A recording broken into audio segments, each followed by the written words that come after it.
Allow me to switch to Spanish to introduce our next speaker of today. Permitidme que cambie al español para presentar a nuestro siguiente ponente.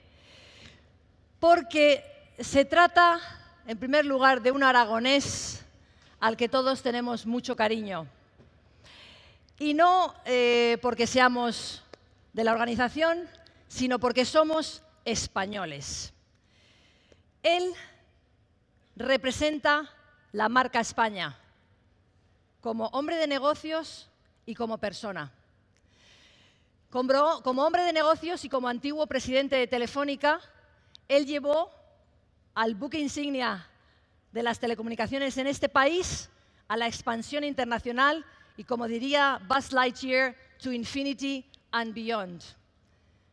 Como persona, sigue siendo marca España porque como actual presidente de Fundación Telefónica está obsesionado con la educación y con la educación digital.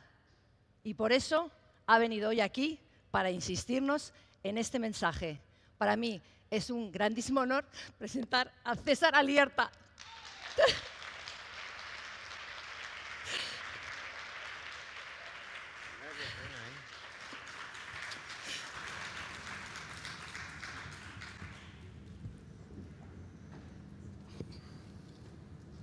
Voy a hablar en español y os voy a explicar por qué. Yo creo que la mayoría de los que estáis aquí sabéis lo que es el Club Bilderberg. El Club Bilderberg es una reunión de unos 120, 130 personas que se reúnen un par de veces al año y que ellos piensan que son los más listos del mundo. Evidentemente hay algunos que son muy listos y otros no tanto, ¿no?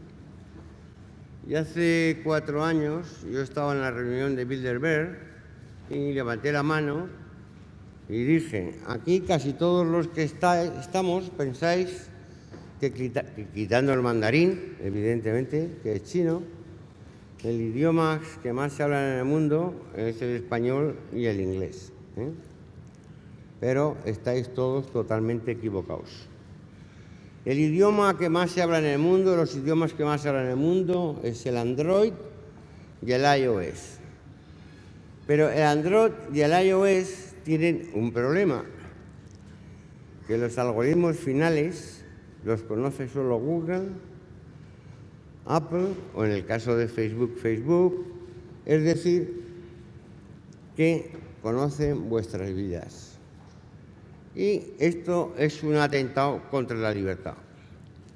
Entonces yo en esa reunión dije, de todos los que estamos aquí, el único que es libre soy yo porque tengo este teléfono, que es el mismo que sigo teniendo. Y ni Google, ni Apple, ni Facebook, ni WhatsApp saben mi vida. Este es uno de los mayores problemas del mundo. No hay libertad. La historia de la humanidad es una lucha por la libertad. Y evidentemente, con esto de que los algoritmos finales solo lo saben las OTTs, pues las personas, las empresas han perdido su libertad. El otro día, el primero que hizo una presentación, que era Neil Ferguson, puso 2 cuadros diciendo que había una lucha mundial entre Estados Unidos y China. Él es de Stanford y encima estaba convencido. Se le olvidó decir una cosa, que las compañías americanas de telecomunicaciones no tienen ninguna red fuera de Estados Unidos. Y las compañías chinas solo tienen red en China. Y el resto de las comunicaciones pasan a través de los móviles, las líneas fijas y la fibra de todos el resto de las compañías.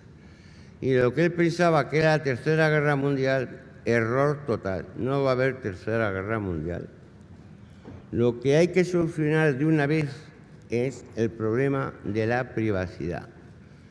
¿Y eso es solucionable? Sí, es muy solucionable. ¿Técnicamente se puede hacer? Sí, se puede hacer.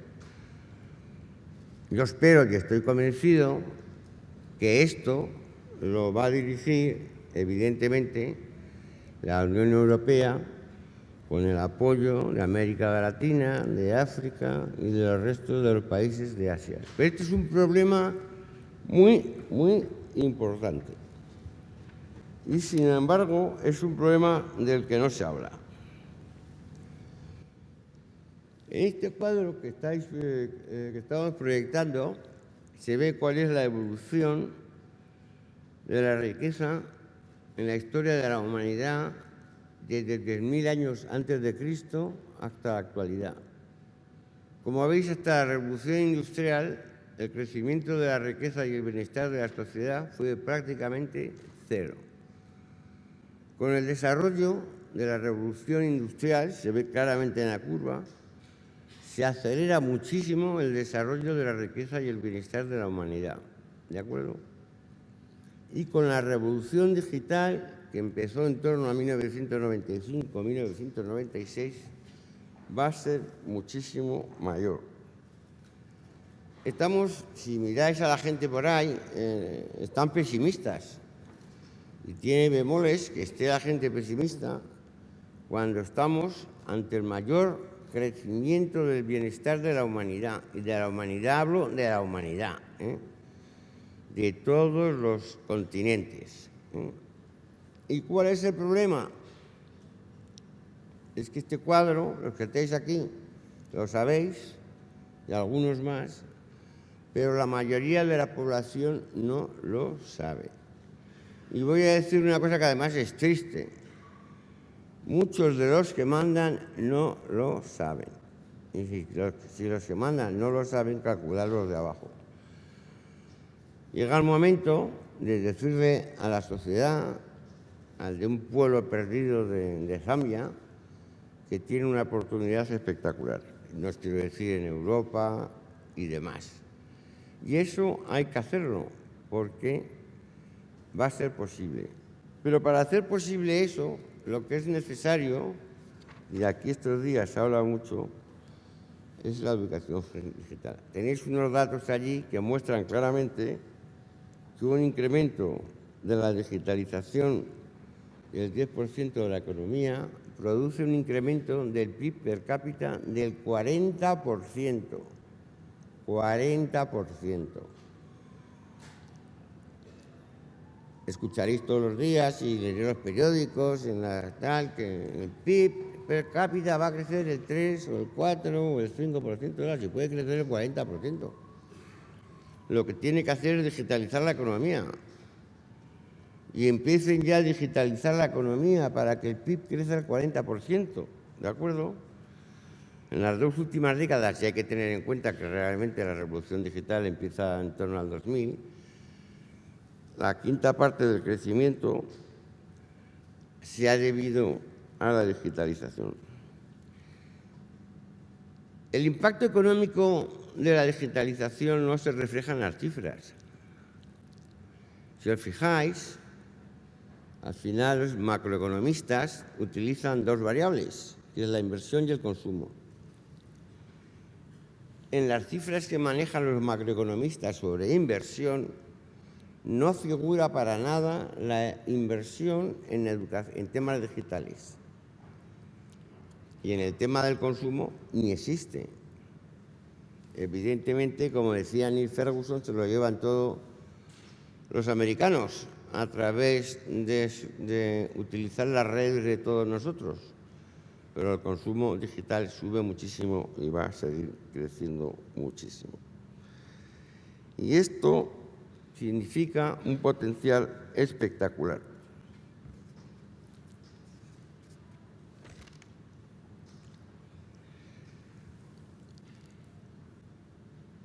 Vivimos en un país, perdonad que no sois españoles, pero voy a hablar de España y del resto del mundo, en que cuando hacen las encuestas a la población, de lo que más le preocupa es el paro.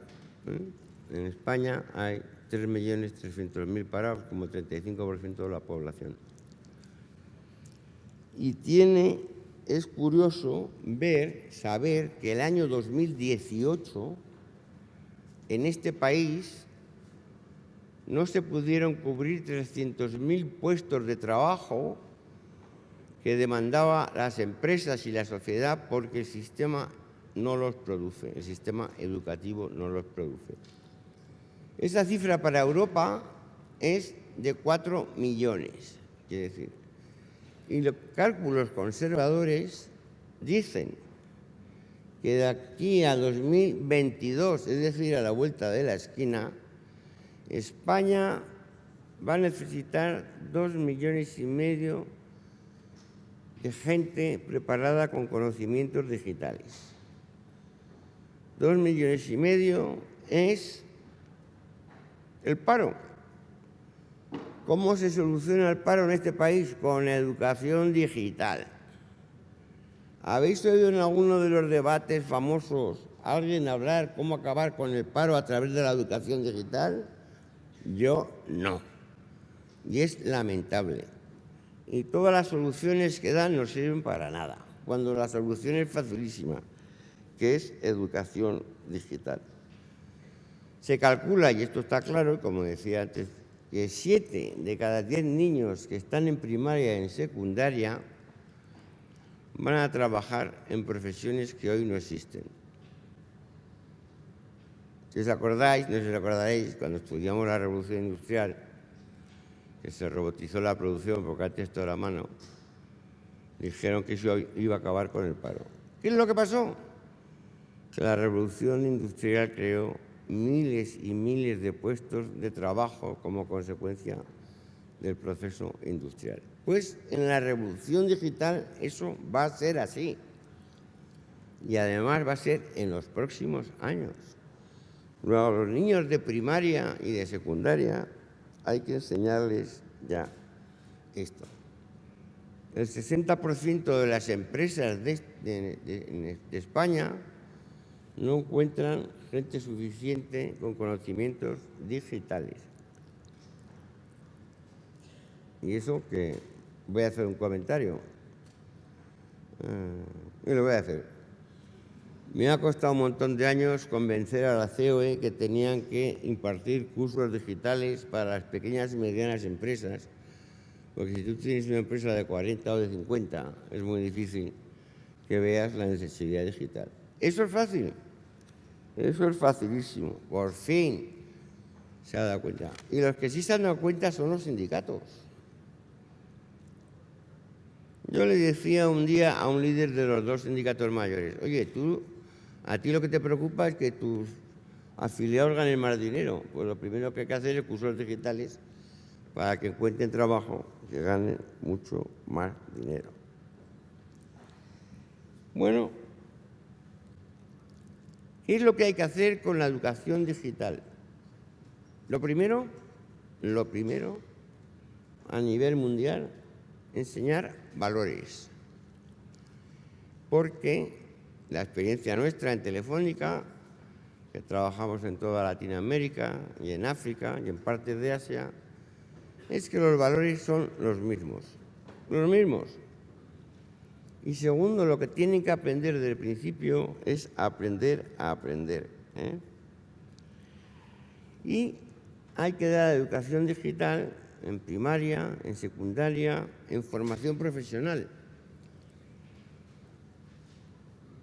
Los cálculos que hemos hecho en la Fundación es que en este país, en España, dar formación profesional digital en todas las escuelas de formación profesional que los siguen preparando para ser carpinteros. Yo no tengo nada contra los carpinteros ni contra los fontaneros, pero lo que hace falta es gente preparada en conocimientos digitales.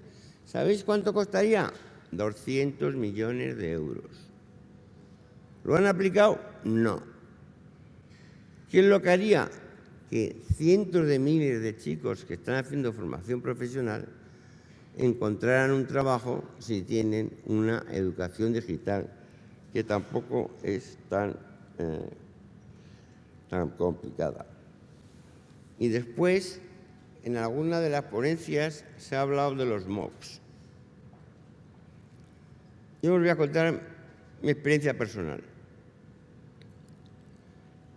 Yo estoy en el consejo de la Columbia Business School y estaba de presidente de una universidad muy importante de España. Y cuando llegué les dije, hay que digitalizar la educación. Después de 5 años sin hacerme caso, me fui. ¿Y por qué no querían digitalizar la educación? Porque en el sistema español, latinoamericano, europeo, gran parte, un señor saca su cátedra, se aprende sus temas y sigue durante 30 años explicando lo mismo. Y no se pone al día, quiere decir. Y eso es un desastre. No voy a decir que Columbia Business School sea un modelo, pero por lo menos cada 2 años el decano dice que va a quitar a un profesor tal porque no está al día y va a poner otro que esté al día, quiere decir. Pero hay una cosa que se ha descubierto y del que se ha hablado en varias ponencias de aquí, que son los MOOCs. Los MOOCs significan Massive Online Courses, tienes que actualizarlos continuamente, de tal forma que la educación esté al día. Nosotros, evidentemente, nos hemos dedicado a desarrollar MOOCs en español, porque otro que hablaba antes con el anterior hacía MOOCs en inglés, y los MOOCs en español tienen un éxito tremendo. ¿Y por qué? Porque un chico perdido en un pueblo de los Andes o del Amazonas brasileño puede aprender lo mismo que si está en Sao Paulo o en Lima, a través de los MOOCs. ¿Y qué es lo que hay que hacer con los MOOCs? Con los MOOCs hay que hacerlos para que aprendan los profesores. Nuestra experiencia, empezamos un programa en América Latina que se llama ProNiño, que lo empezó José María, el actual presidente, para sacar los niños que trabajaban y darles una educación, pero claro, nos dimos cuenta que teníamos que darles una educación. Y entonces, en mitad de un pueblo de los Andes, pues le pusimos un ordenador. ¿Cuál es el problema? Que los niños aprendían en un mes a utilizar los ordenadores y los profesores no. Y ese problema sigue existiendo en todo el mundo. Se aclara mucho de cómo actualizar la educación de los profesores. Pues si el sistema está inventado. Aquí hay una chica, Lucía Figar, que se le ocurrió un sistema para la Comunidad de Madrid que funcionó muy bien. Se le ocurrió hace muchos años que había que ir escuela por escuela a ver quién eran los 20 o 30 más espabilados porque tenían conocimientos digitales y que les enseñaran a los demás. Pero ¿qué es lo que tiene que pasar a partir de ahora?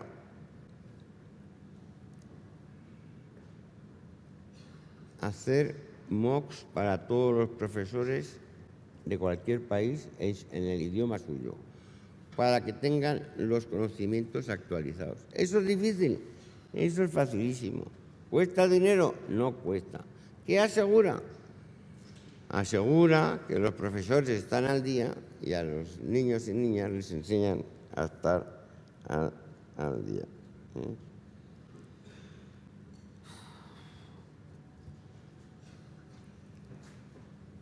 Y eso es clave.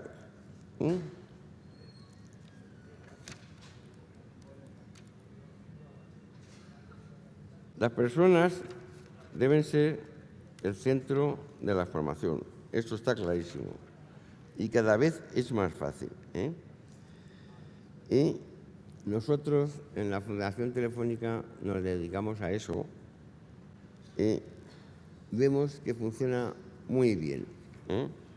Muy bien. Ahí estoy proyectando un cuadro. Tengo que reconocer que la idea... Yo soy bastante preguntón y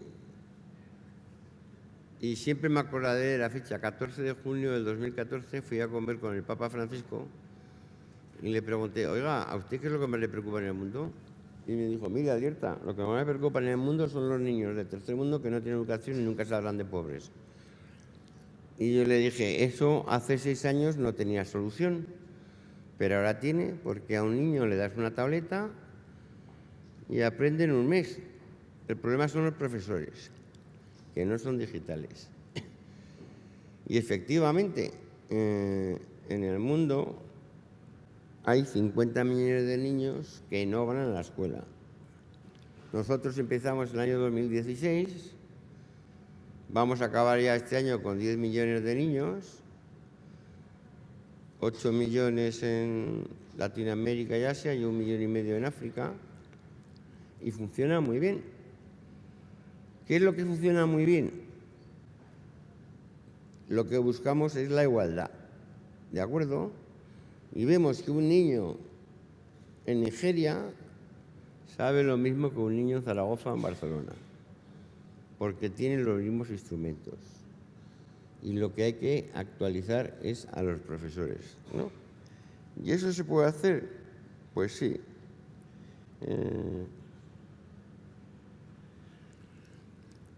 Voy a contar una anécdota que no la voy a contar, pero la voy a contar. 1 de junio del 2015, una cena en la Cancillería de Berlín, estaba la canciller, el presidente de la República Francesa, el presidente de la Unión Europea y 8 más que estábamos para rellenar. Y yo levanté la mano y dije, ¿sabe cuál es la diferencia entre Europa y Estados Unidos? Que en Europa tenemos 25.000 expertos digitales en algoritmos y en Estados Unidos tienen 1 millón. Pero aquí en Europa tenemos cantidad de chicos matemáticos, físicos, ingenieros y tal, que pueden ser expertos digitales. Y no costaría mucho. Y en esa reunión había el presidente de una empresa más importante del mundo y me dice, oye César, eso no es tan fácil. Y digo, oye, por cierto, te voy a contar una anécdota. Desde un pueblo perdido del Amazonas peruano, hay niños en ese pueblo, sin moverse del pueblo, que programan para tu empresa. Y no tienen que irse del pueblo. Y entérate cuando vuelvas. Y eso es así. No sé quién el otro día, uno de los ponentes, hablaba del peligro de la concentración en las grandes ciudades. Si a un sitio cualquiera llega la fibra, un chico o una chica puede trabajar desde un pueblo igual que podría trabajar desde Madrid o de Nueva York. Con la ventaja que la vida es más agradable en un pueblo de 2.000 habitantes que si vives aquí en Leganés, que está en el Quinto Pino, ¿no? Y eso es así, ¿eh? Como consecuencia de eso, pensamos alcanzar los 50 millones de niños y los vamos a alcanzar. Pero en el mundo hay 250 millones de niños que tienen una educación, pero que es una educación que no sirve para nada. Educar a un niño desde los 5 a los 17 años, cuesta 300 euros. 300 euros por 250 millones de niños en todo el mundo son 75.000 millones. Hay que tener en cuenta que estoy hablando entre 5 y 17, o sea que los 75.000 millones hay que dividirlos por 12, porque no todo de golpe. ¿Y eso cuánto es? Eso equivale al gasto en armamento en el mundo en 2 días. Y el mundo no estaría mejor educando a los 250 millones de niños que gastándose 2.000 millones diarios en armamento. Muchísimo mejor. O sea, además, si no va a haber guerras.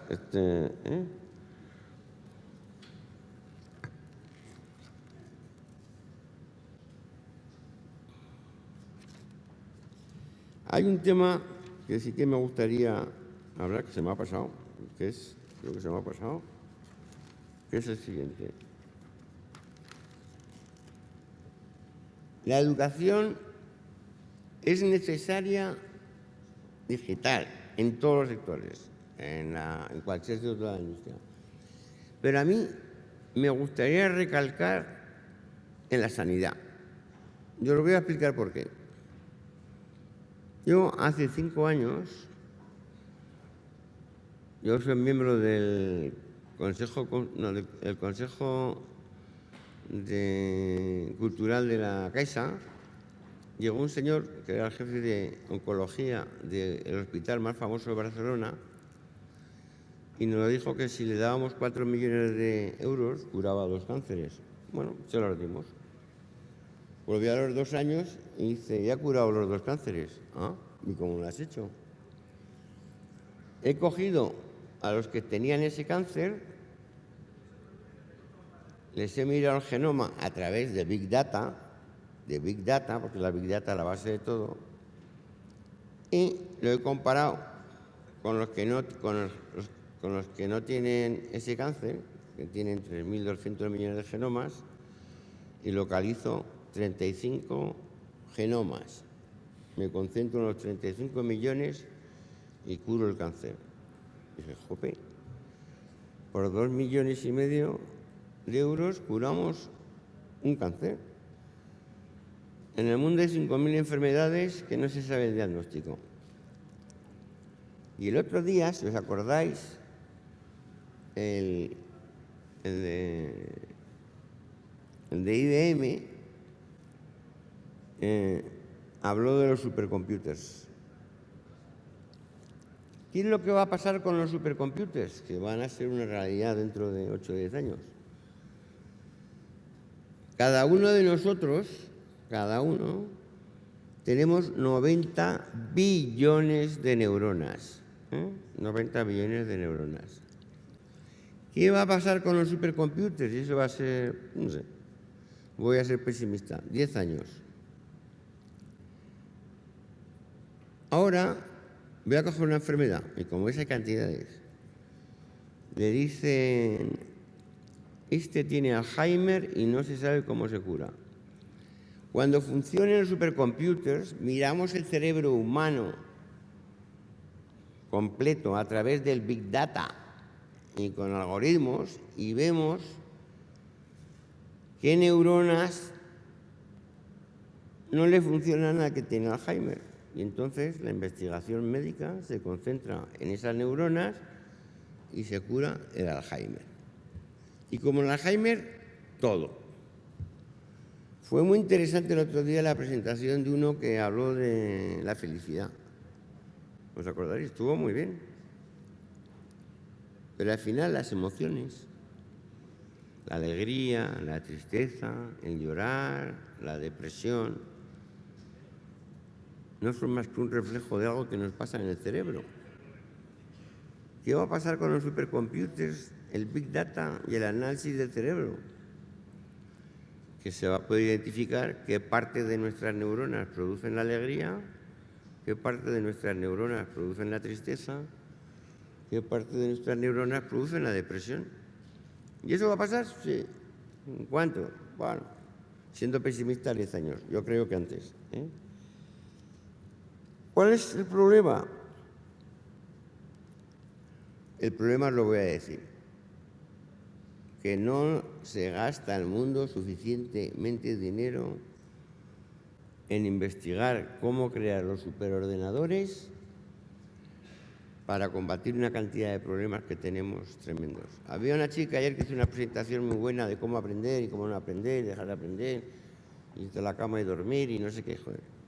Si cuando tengamos los supercomputadores vamos a saber por qué aprendemos, dónde lo almacenamos, y eso que ahora nos parece a nosotros, ¡hala!, que tienes que hacer un curso de psicología y tal. La psicología va a desaparecer. ¿Por qué va a desaparecer la psicología? Porque a través del análisis del cerebro humano se va a saber cómo se trata un problema psicológico y otro no. Y hay un tema muy importante. Tenemos una experiencia en Telefónica que ha funcionado muy bien, que es a los que no tienen formación, darles un curso de empleabilidad, que si es presencial es mejor y si no puede ser online, dura 6 meses. Se lo hemos dado a 1.800.000 personas y el 60% de los que tenemos controlados ha encontrado trabajo. ¿Qué es lo que va a pasar? En el panel anterior había una chica hablando de los refugiados. Ir a un centro de refugiados y ver los que saben algo y los que no saben a través de un programa digital de empleabilidad, le enseñas una profesión y se ganan la vida. ¿Y eso es factible? Sí, nosotros lo hemos visto y es factible. Es más, este programa de empleabilidad, pues ahora lo utilizamos entre gente de 18 y 26, pero claro, lo vamos a utilizar con gente de 30 y 40 que quiera aprender una cosa y lo podrán hacer sin mayores dificultades. De empleabilidad se habla mucho ya. Hace 5 años vino José María Espaguete y me dijo, vino de Perú y me dice, en Perú hay chicos brillantes que tienen ideas digitales y que nadie les hace caso y se tienen que ir a Silicon Valley. Bueno, vamos a crear un programa para fomentar todos estos chicos y chicas que tienen ideas digitales y creamos un programa que se llama Guaira, que quiere decir viento en quechua, que ya lo tenemos en todos los países y como podéis ver en las cifras, allí tiene un éxito espectacular y va a tener mucho más. Y como siempre en estas cosas, lo que nos gustaría es que nos imitaran, porque eso crearía muchísimo más empresarios digitales en cualquier tipo de cosa que están por todo el mundo y que, claro, hasta ahora o emigraban a Estados Unidos o no tenían posibilidad de ponerlo en marcha. Y eso se va a acabar. Y es fácil, muy fácil. Yo, en una reunión en el Palacio del Elíseo, dije que en Europa nos gastamos en esto de fomentar el emprendimiento digital 4.000 millones de euros le ganamos a Silicon Valley. Ya me diréis si Europa no se puede gastar 4.000 millones. Europa, estoy hablando de Europa, 4.000 millones de euros en fomentar el empleo digital y ganarle a Silicon Valley. No es que me preocupe mucho Silicon Valley, pero ¿por qué no le vamos a ganar? Y finalmente, os quiero decir una cosa. Aquí se habla mucho del tráfico de Internet, de los millones y millones y miles de millones de datos que se trafican en Internet. Nosotros calculamos que el 40% del tráfico de Internet que existe ya es malo. Malo quiere decir todo. Falsas noticias, comentarios negativos, todo tipo de cosas negativas. El 40%. Y los cálculos más conservadores dicen que el año 2025 el 70% del tráfico de Internet va a ser malo. A mí, lo voy a decir, yo estudié Derecho. El otro día me quedé impresionado del panel de abogados que nadie habló de delitos digitales. Cuando, si cogéis el 40% del tráfico mundial de Internet y es malo, nadie dice nada. Cuando tendrían que estar preocupados por eso. Pero no los veo preocupados. La legislación tendrá que cambiar. Pero nosotros en la Fundación estamos preocupados. Y hace 20 meses empezamos a trabajar en una cosa que es la ética en el mundo digital. Llevamos 20 meses trabajando. Yo calculo que en 8 meses lo tendremos completado. ¿Por qué? Porque lo más importante en el mundo es el ser humano. Y como lo más importante es el ser humano, al ser humano hay que protegerlo de todas las intoxicaciones, malas noticias y demás, que proliferan muchísimo a través de Internet. ¿Esto se puede solucionar? Sí. Mis cálculos, yo creo que lo tendremos para el mes de junio del año que viene. Y eso va a ser un paso muy importante para toda la humanidad. Muchas gracias.